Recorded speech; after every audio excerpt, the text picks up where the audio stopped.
그동안 이 핑계 저 핑계를 대면서 재판에 나오지 않았던 전두환 전 대통령이 다음 주 월요일 드디어 광주지방법원에서 열리는 재판에 출석하겠다는 입장을 밝혔습니다.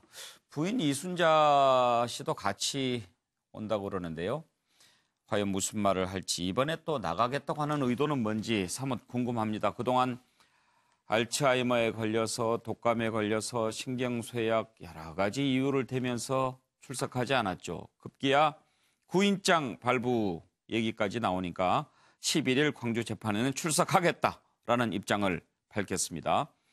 이순자 씨도 재판에 동석한다고 하는데 현재 전두환 씨 측에서는 전략을 고의가 아니었다. 그리고 또 뭐 골프 얘기 나오고 뭐 이렇게 이야기하는데 그것과 법정 진술은 좀 다를 것이다. 이런 얘기를 하고요. 본인이 진술은 하지 않고 변호인 변론만 아마 하게 될 것이다라는 그런 얘기가 나옵니다.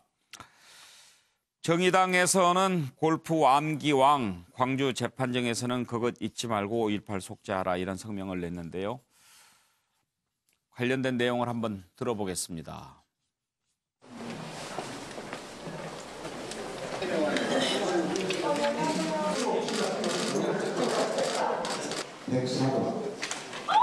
네, 1분 앞으로 나왔어요. 다시 올려드립니다. 1분 나왔어요. 신난다.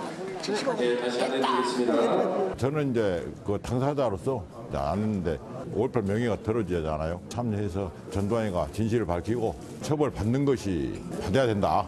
이것을 목적으로 이제. 저녁 먹으면서 뉴스를 보다가 이제 방청을 한다는 걸 보고 이제 참여를 하게 됐습니다. 하늘을 나를 것 같아요. 너무 좋아요, 지금.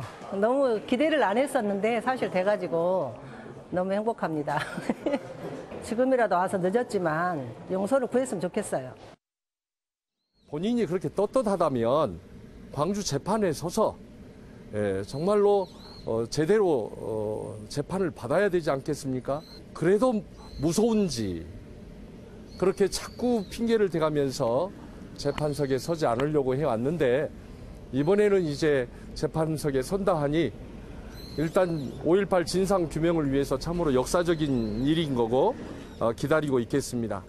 본인이 정말로 자기 죄에 대해서 정말로 깨닫게 되기를 간절히 바랍니다. 민주주의를 파괴했던 사람 아닙니까? 전 대통령이 광주 사태 때 현장에 간 적도 없고 각 광주 사태를 열렸던 각종 그 지휘관 회의가 작전 회의 같은데 한 번도 참석하신 적이 없고 그런데 어떻게 직접적인 책임이 있습니까? 그 당시도 어쨌든 보안사령관이었으니까 전혀 책임이 없는 건 아닌데 광주 사태 모든 책임의 핵심은 전 대통령이다. 그건 모든 책임은 전 대통령이 있다고 하는 주장이 있으니까 그게 사실과 다르니까 그게 억울하다는 거죠. 방금 들은 얘기도 금방 잊어버리시고 또 조금 전에 하신 일도 잊어버리시고 그래서 광주 법정에 나가더라도 나가서 정상적인 진술을 할 수 없고요. 예, 아까 고 조비오 신부의 조카 인터뷰가 나갔는데 조카도 신부님이시군요. 지금 다 아시겠지만 전두환 전 대통령이 광주지법에 출석하는 것은 고 조비오 신부를 명예훼손한 사자 명예훼손 혐의입니다.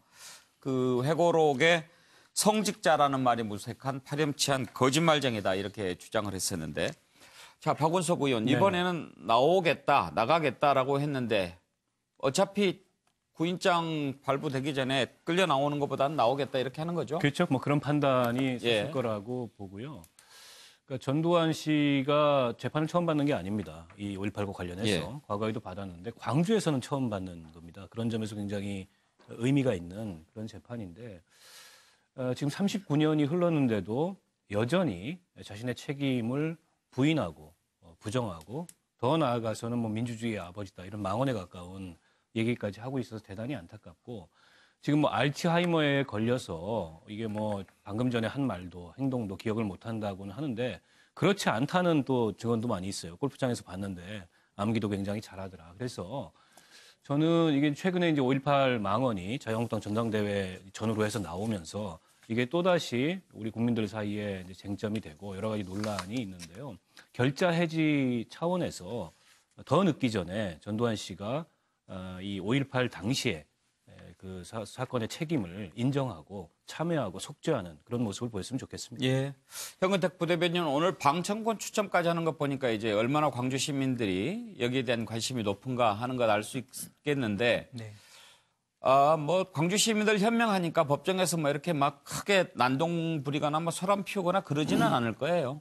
네, 저도 그렇게 생각합니다. 예. 왜냐하면 이게 지금 뭐 처음 찾아가는 거긴 한데요. 그래도 아마 광주 분들이 아마 이분이 재판 받는 모습을 보고 싶어하는 것이지 예. 거기서 뭐 그럴 것 같지는 않은데 저는 이렇게 권해드리고 싶어요. 법정에 가기 전에 망할 동 한번 찾아가시라. 그게 제가 보기에는 물론 뭐 안 갈 것 같습니다만 사실은 이게 뭐 재판이 망월동 찾아가서 속죄할 것 같으면 그렇죠. 지금.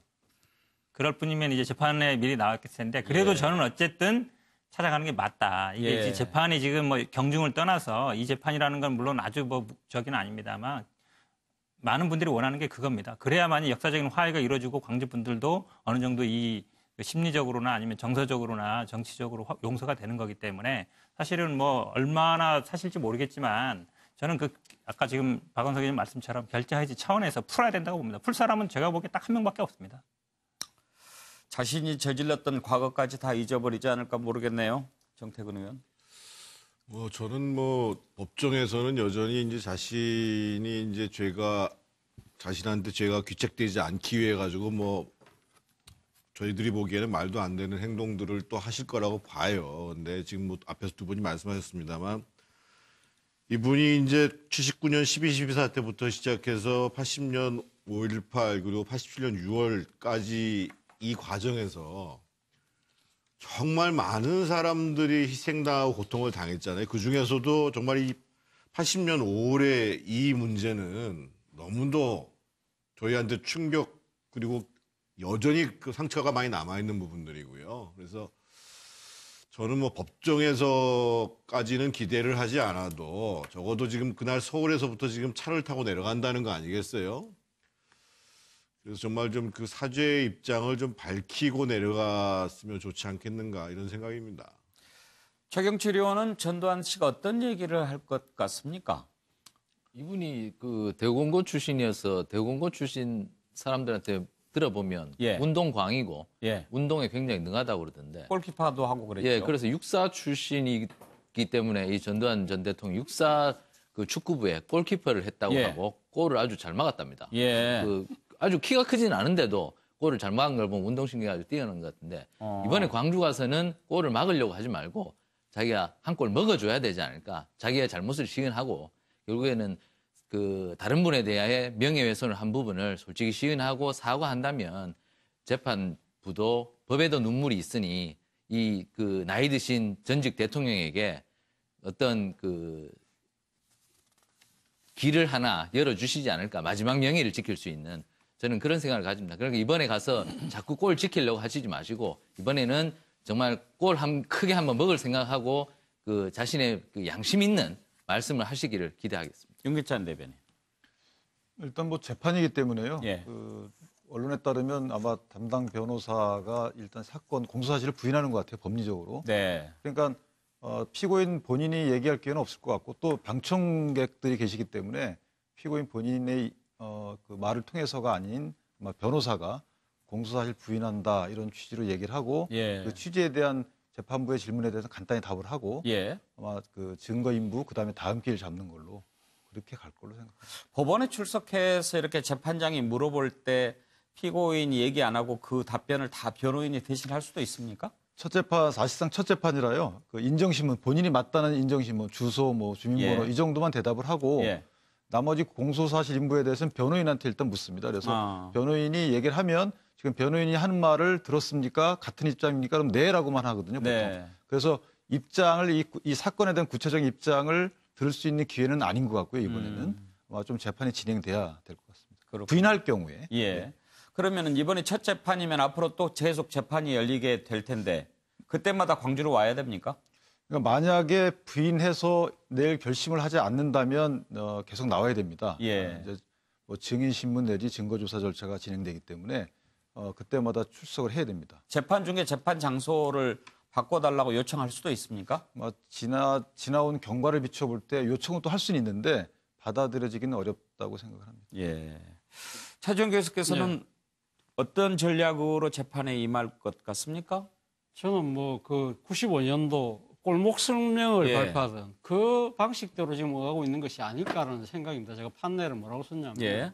이 오늘과 한편이라고 썼는데요. 아마 이 말 기억하실 거예요. 80년대를 살았던 사람들 9시 뉴스 보면 맨 처음 딱 뚜뚜뚜 9시 시작하면 오늘 전두환 대통령 각하께서는 뭐 했습니다. 한편 이순자 여사께서는 뭐 했거든요. 그때 우리가 하는 이야기가 그렇습니다. 전두환 대통령의 호가 오늘이고 이순자 여사의 호는 한편이네. 뭐 이런 이야기를 했었거든요. 그런데 지금 이번에 동행해서 간다는 거 아닙니까? 여기 지금 한편은 by the way, 영어로 이야기하면 by the way인데 이 말 그대로 지금 부창부수의 뜻을 갖고 있는 것이죠. 똑같은 편 아닙니까? 지금 이순자 씨가 뭐라고 이야기했습니까? 전두환 전 대통령이 민주주의의 아버지라고 이런 망언을 할 정도인데 이러한 분이 같이 가겠다는 이야기는 결국 이 지금 사법부의 재판이나 이런 부분에서 전면적으로 저항하겠다. 저는 95년도의 골목성명과 똑같다. 그리고 본인이 지금 이순자 씨가 지금 80대가 상당히 노구 아닙니까? 예. 이렇게 같이 가는 모습을 보여줌으로써 일종의 동정 여론 그것도 자극을 하겠다는 그러한 속내도 포함되어 있는 것 같습니다. 그렇기 때문에 제가 생각했을 때는 진정한 반성의 모습은 아직은 안 보여주고 있는 것 같습니다. 예, 한편 이순자 여사는 방금 그 말씀하신 걸 요즘 젊은이들 유행어로 우픈, 예, 우픈 우픈 얘기했습니다. 예, 다음 이슈로 넘어가겠습니다.